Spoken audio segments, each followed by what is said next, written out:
Did you know that about 1 million people a year commit suicide? That's about 1 death every 40 seconds or 3,000 per day. Is this the world you want to live in?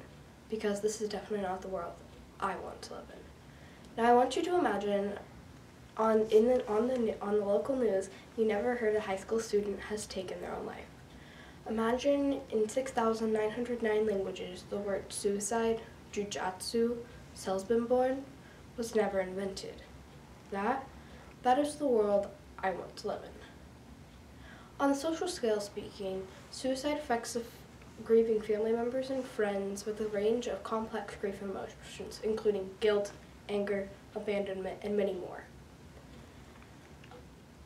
Dr.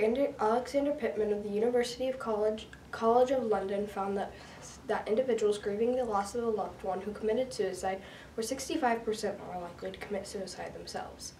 The same study found that individuals bereaved by a loved one's suicide are 80% more likely to quit working or drop out of school.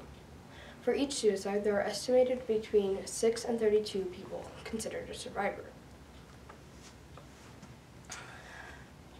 In 2016, in the U.S., for every two unintentional injury deaths, there was 1 suicide death. That means for every 2 people who died by accident, a third person died by choice. About 90% of people who commit suicide have a mental illness at the time of their death. Risk factors include depression, schizophrenia, bipolar disorder, and other mental illnesses. The best thing we can do for these people to help them is to be close with them, get to know them, and get them the help they seek. People go through suicide every day, and there's a lot of warning signs that they give off. Different things can indicate suicidal thoughts or feelings. Some of the main ones are if a person is talking about suicide. If a person talks about suicide, death, or self-harm, it's likely that they maybe plan to or already do. If a person is seeking out lethal means. If a person is seeking out lethal means such as guns, access to guns, knives, pills, poison, and other things that could be used in a suicide attempt. If a person seems to have a preoccupation with death.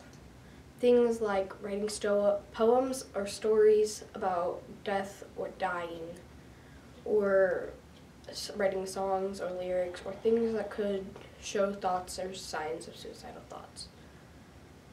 If a person seems to believe there is no hope for the future.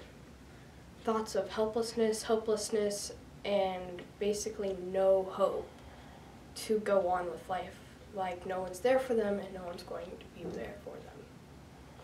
If a person is showing signs of self-hatred, self-loathing or self-hatred, signs of cutting, signs of hating themselves, signs of putting themselves down constantly. If a person shows signs of getting their affairs in order, things like suddenly choosing to write out a will, or giving away prized possessions to family members, or making arrangements for family members. If a person seems to be suddenly saying goodbye, unexpected or unusual calls or visits to family members, saying goodbye as if they'll never be seen again. If a person begins to withdraw from others.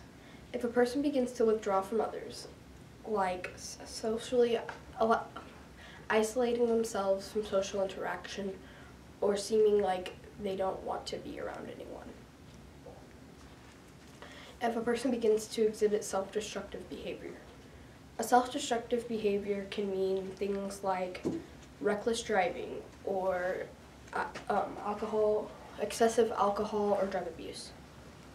Or if a person exhibits a sudden sense of calmness. A sudden sense of calmness after being extremely depressed can mean that a person has made the decision to attempt suicide. If you think a family member or a loved one is thinking about suicide, or you are thinking about suicide, please reach out to family members, friends, or get guidance from a counselor or trained professional near you. If you wish to, you can seek help at 1-800-273-8255. This is the number to the National Suicide Prevention Hotline. They'll help you and train and get you with a professional counselor and show to a healthier lifestyle. Even if you think you do not need this number, keeping it in your wallet or on your person may someday help you to save the life of a loved one.